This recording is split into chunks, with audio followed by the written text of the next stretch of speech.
This 2 Wednesdays ago, Pastor Reese woke up in the morning very early, and she shared with me what the Lord had placed upon her heart. And the Lord had told her something so significant that it resonated in my spirit. That Wednesday, later that morning, I shared it with our staff team during our devotion and prayer, and the Lord began to prompt me to share it with you today. And it's simply this. Listen close. This is a no petition Sunday. We're here asking God for nothing. We're here to worship him for who he is. Now, it is biblical to bring your petitions to the Lord. We do that often. We are grateful for it. I'm thankful that we serve a God that lets us cast our cares on him, right? Aren't you?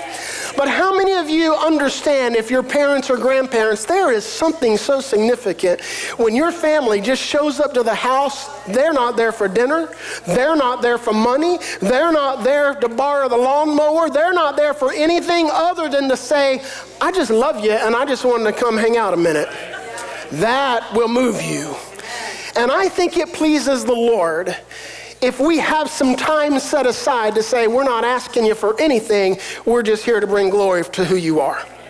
So in 2 Kings chapter number 4, during this non-petition Sunday, we have some reading to do, but it's important that you understand the entirety of the story. I will try not to preach a long time because we are going to worship today, okay?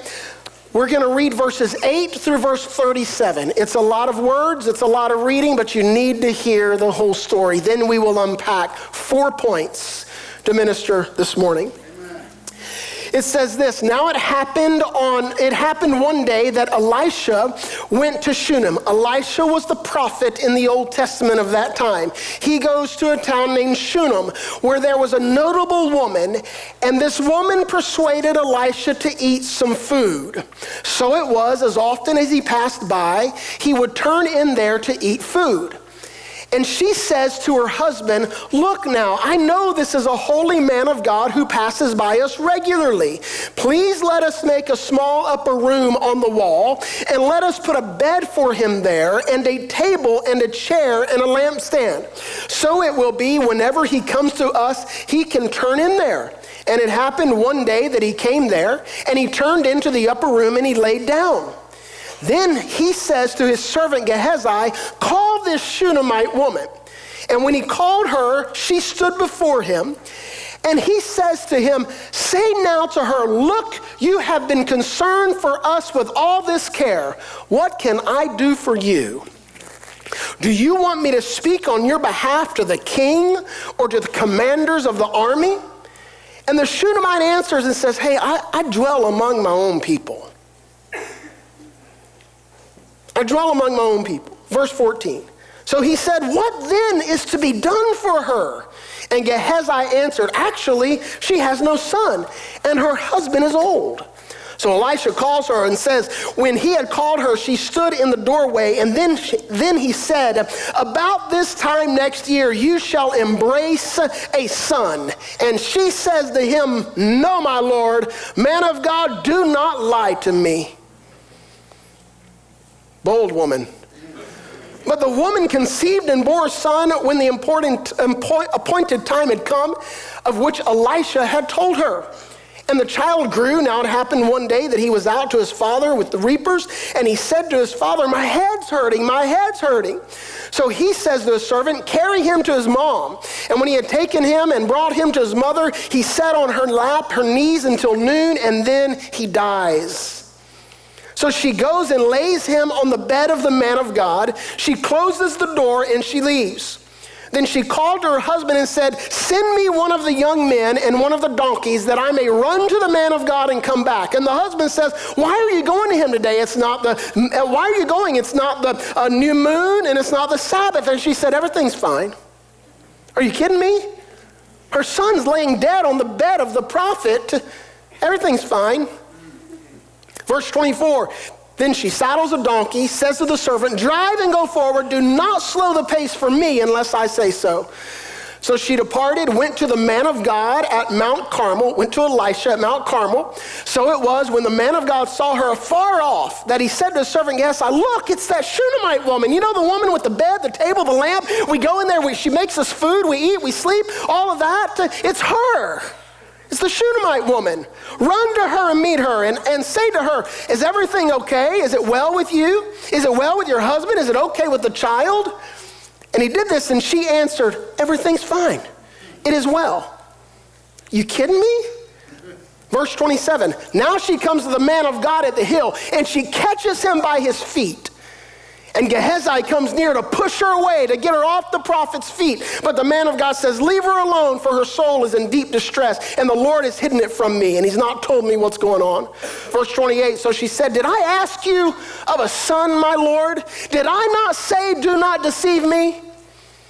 Then he said to Gehazi, get yourself ready. Take my staff, your hand, be on your way. If you meet anybody, do not greet him. If anyone greets you, do not answer him, but lay my staff on the face of the child. And this woman and the mother of the child says, as the Lord lives and as your soul lives, I'm not leaving your feet. Wow. So he arose and followed her. Now Gehazi went on ahead of them. He laid the staff on the face of the child, but the child was neither voice nor hearing. Therefore he went back to meet him, and he told him, saying, the child's not awake. Verse 32, when Elisha came into the house, there was the child laying dead on the bed, on his bed, it says. He went in, therefore, shut the door behind the two of them, and prayed to the Lord. And he went up and laid on the child, put his mouth on his mouth, his eyes on his eyes, his hands on his hands, and he stretched himself out on the child, and the flesh of the child became warm. He returned and he walked back and forth in the house. He was pacing in the house, and again he went up and stretched himself out on him. The child sneezes 7 times, and he opens his eyes. And he called Gehazi and said, get the Shunammite woman. So he called her. When she came into him, he said, pick up your son. So she went in, fell at his feet, and bowed to the ground. Then she picked up her son and went out. A lot of this story, want to unpack it, and we want to do it quickly. Point number 1, worship gave the Shunammite woman a relationship. Amen. Understand, in the Old Testament, when the prophet was there, that was the direct line of the voice of God. That was the one that God spoke through. When you blessed the prophet, you were blessing the prophet because you were blessing God. They didn't worship the prophet. The prophet wouldn't receive worship of himself, but he understood you give him anything, it is an offering of worship to the living God, saying, I acknowledge the voice of God that speaks through you. So when she built the bed, when she did all of these things, when she says to her husband and presses him, we need to build an entire room on the house for Elisha. What she was doing was preparing a space for worship. Her worship was a lot of work. She built the room. She planned the meals. Her worship was expensive. She bought a table. She made the bed. She had the lamp. She had to keep oil in the lamp, ready at any moment for it to be lit for when the prophet showed up. Maybe she kept it on all the time and just kept refilling the oil. Don't know. Her worship was intentional. She had to purpose the space. She had to be intentional about leaving it there when something else tried to consume it. Amen.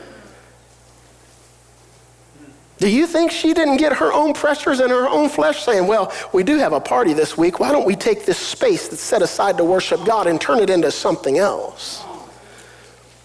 She refused because at any moment, the prophet would show up. But all of this was purposeful worship that kept the prophet coming back, which meant the voice of God stayed in her home. She knew if the prophet was in her home, that her home would be blessed. It was worship that seeded the relationship that she had to hear from the voice of God. Worship is what we are created to do, but somehow worship has become far from who many people are. I want to challenge you with this question. How can we have a relationship with a God that we do not worship more than we petition? How can we have a relationship with a God that we don't acknowledge him for who he is more than we ask him for what he can do? Some of you think worship is about Sunday morning. That's only part of it. In fact, we wish you'd include Sunday morning. Yes. Amen. Her worship consumed her time, consumed her space, consumed her money, consumed her talent. And when she made her life everything about pouring in to a way she can invite the presence of God in her space, then all of a sudden she had a richer, deeper relationship and understanding, so much that the prophet could see her from a distance and know it was her. So much that the prophet could see her a long way off and say, hey, that's the Shunammite woman. I know because she's made me meals. I know because she sets it at the doorstep of the room. I know because I know who she is. But God is surprised when many of us walk in his church. When we pour everything out to Jesus in worship, then we are brought into a deeper, richer understanding of who Jesus is in relationship. Of course, worship cannot just be about Sundays, but a true worshiper will never exclude them. Amen. Should I say that again? Of course, worship is not just about Sundays. It's a 24-hour thing, but a true worshiper never wants to exclude them. They create the space to include them. They carve it out and say, this is who I am. This is what I do. I find joy to gather with other like faith believers and say, look at God and who he is. Point number 2, worship brought the Shunammite a promise. Verse 12 through 17, we read how the Shunammite stands in the doorway and Elisha says, what can I do for you? The kings, the commander of armies, you just say the word. I'll talk to whoever you want to talk. I will bring favor into your life however you want. The kings, do you imagine having your name spoken and your address given to the king of that time? What it would have unleashed for her home.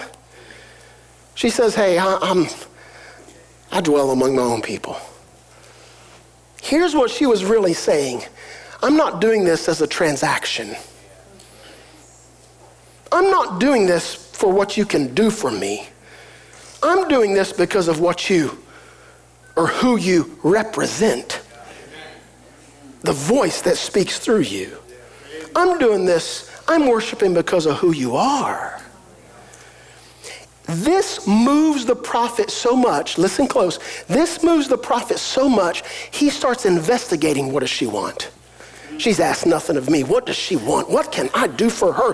She said, I offer kings. I offer the commander of armies, protection, riches, whatever. I offer what? But she says nothing. You find out what her heart wants. Gehazi says, well, she doesn't have a son. And all of a sudden, Elisha says, bring her here. And he says, by this time next year, you're holding your son. She says, don't you lie to me. I asked you for nothing. That's deep in my heart. I didn't say that. Don't you tell me something, prophet, that isn't going to happen.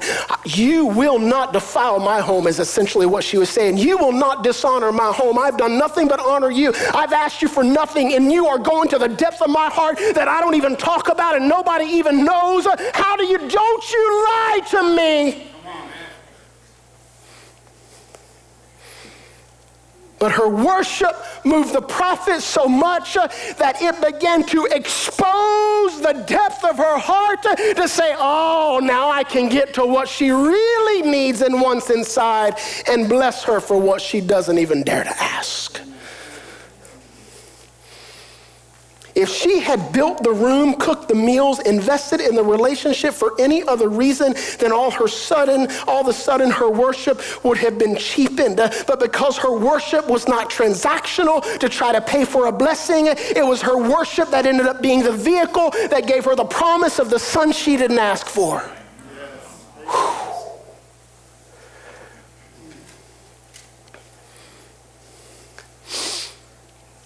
So this is what happens when you worship. You don't have to ask. God just begins to know. He tests. I want them to show me that this isn't about what they want from me. I want to know, are you operating as who you were created to be? Because before mankind knew they even needed me, before sin entered the world, it was all about worship, and I walked with them in relationship. It was all about meeting me and being in my presence in the cool of the day, and sin destroyed it. So I want to know, are you really back to who you've been created to be, and you've got unadulterated, pure worship, not a transaction of blessings that you're after? And then all of a sudden, I think God says, hey, angels, it's pure. It isn't about what they're not asking me for anything. They're not petitioning me for nothing. They're just worshiping me. They have cast everything else aside, and they are laying before me, and they are glorifying me. Why don't you just find how you can bless their life? And God begins to investigate what he can do for you, like Elisha investigated what he could do for the Shunammite. Because pure worship is not asking God for something. It's exalting God for who he is. All of a sudden, God says, you want me more than anything else, so I'll bless you with the other things.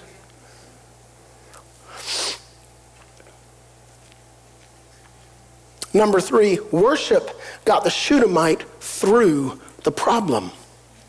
Verse 18 through 35, this is the bulk of the story that we read, and it's the part we must lean into. The promised son is now old enough to be out in the field with the father, but yet he's young enough to sit on the lap of the mother and for her to carry him to the room on the wall and lay him on the bed. So we're not sure his exact age, maybe anywhere from 5 to 12, something like that. So it's been years that goes by. And all of a sudden, he's crying out on the field, my head hurts, Dad, my head hurts. He says, hey, carry him to his mama, carry him to his mama. So he sits on the lap of his mother, and the baby dies. She takes the son, she lays him on the bed of the prophet that he frequented to come and to rest with Gehazi on his journey that represented the promise to God that kept the voice of worship going up to the Lord. She lays him on that bed, and she goes and tells her husband and says, hey, I need to go see the prophet. You need to go see the prophet. It's not the new moon, it's not the Sabbath. What's going on? Everything's fine, honey. Was everything fine? Really? It didn't seem fine. Her son's dead. Saddle me the animal. Let me go to the prophet. So she saddles the animal. The servant of theirs comes, takes her, says, do not slow down on my behalf unless I tell you to.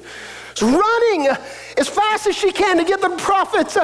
The prophet sees her afar off and says, Gehazi, that's the Shunammite woman way out. I know her. Why don't you run and see what's going on? This is a little bit unusual. Gehazi runs and says, hey, is it okay with your husband? Is it okay with the son? What's going on with you? And she says, yeah, everything's fine. Really? Everything's fine? All of a sudden, then she continues. She gets to the bottom of the hill, and there's Elisha. She falls and grabs the feet of Elisha. What's that like? That's like worship. She falls and grabs the feet of Elisha.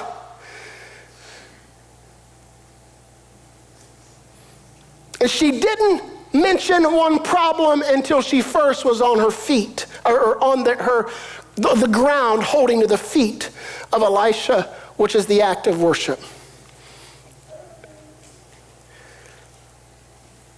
Here's the issue. Today, many of you in the room, the first place you go with your problems is Facebook, Insta, X, or TikTok to tell the world about how bad you have it.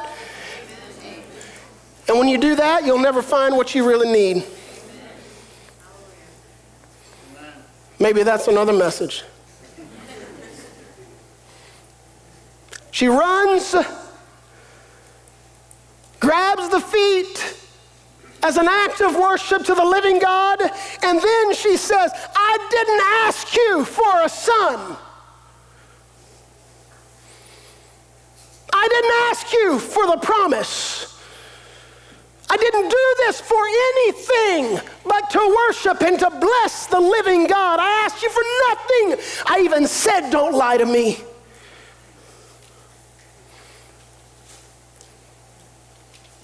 So here's the deal. When you don't ask God for a promise and yet he gives you one, and all of a sudden that promise dies, that's God's issue.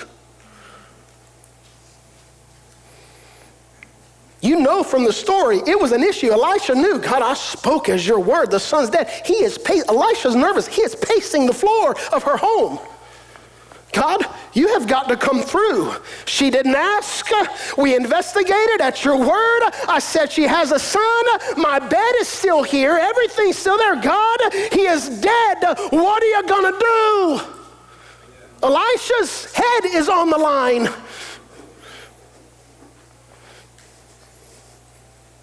When you don't ask and God says, here you go, and all of a sudden, it's gone. Its season of life is ended early. God's going to move. But when you beg for something over and over and over again, and you won't quit begging and begging and saying, God, I've got to, God, you've got to, God, you've got to, God, you've got to, and over and over and over again. And finally God says, well, it's going to come with some things, but you're not asking me about that. Okay. And then there's problems with it, and you think it's God's fault, and God says, you asked for it. Maybe that's another message too. So the whole time she is saying these things, she's holding to the feet of the promise or to the prophet, and worship is what got her through her problem. Worship got her through her situation. Worship got her through what was happening. Worship was her solution. Friends, there are times when your husband can't help you. There are times when your wife can't help you. There are times when no one is around you with the ability to fix what is needed. There are times when you have kept every promise and done everything you said you would do. And when you keep the promise of the room, you keep the promise of the bed, you keep the promise of the table, you keep the promise of the lamp, but tragedy still strikes. I can't say life won't come with problems, but I can tell you, like the Shunammite woman, whatever faces you, worship is the solution. Worship will get you through the scenarios of life.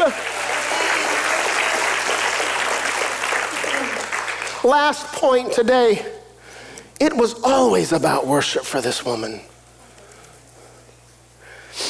We've got to read the last two verses of this story again.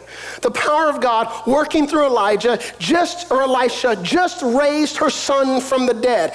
Listen to what happens.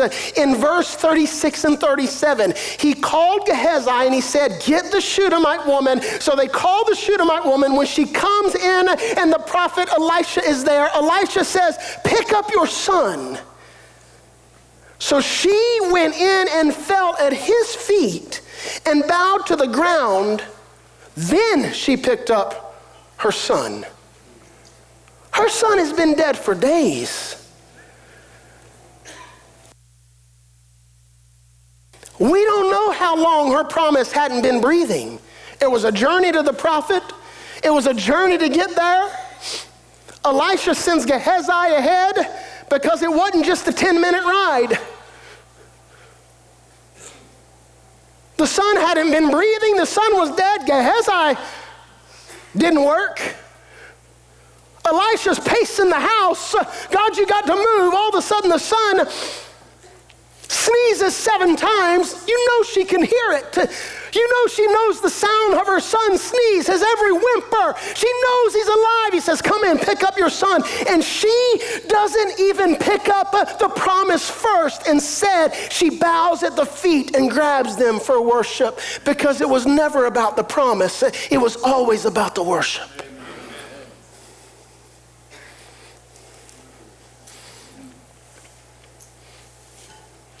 You see the heart of someone when they choose to hold his feet before they hold the blessings. I'm getting ready to close, but I'm going to close with a big challenge. I'm going to say this bold, I'm going to say it challenging, and I'm going to say it with truth and say it with love, but it's going to sting. Some of you are in the same room with God's presence week after week, and you choose his blessings over him. You choose to hold your boat, your business, your customers, your money, your time. And no, you may not put it above God, but you sure do put it on an equal playing field. Because it's never really been about worship for you, has it? It's really always been about what he's giving you. The blessings. You choose to hold the blessings. You run and hold that before you ever fall at the feet.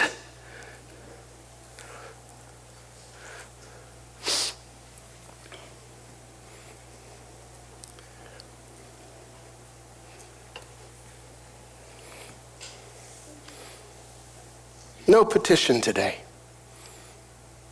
Just worship. No bargaining. Just worship. No saying, God, I made it today. I hope you're happy. No saying, Lord, aren't you glad? The first time here since Christmas. First time here since Easter. Done a good thing. Walk in like life's great. You might be making more money. You might be doing more things you've ever done, but you're worshiping less than you've ever worshiped, because I've never found a worshiper that's really a worshiper that cuts out corporate worship.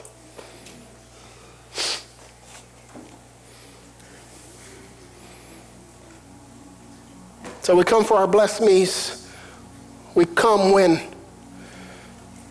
things are hard. We are to come and make petition. I am not saying we should not, but today is a no petition day. It is simply saying, God, this is about who you are. This is about exposing my heart and tearing down the walls. And if it hasn't always been about worship and the Holy Spirit's dealing with you about ulterior motives of why and all of that, then today it all changes. And it's a no petition day. And it's just about worship. Lay it down. Hold your blessings loosely.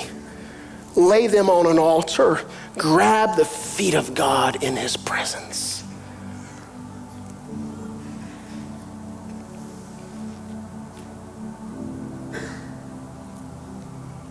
When you really know who it is that you're worshiping, it changes everything. It changes everything.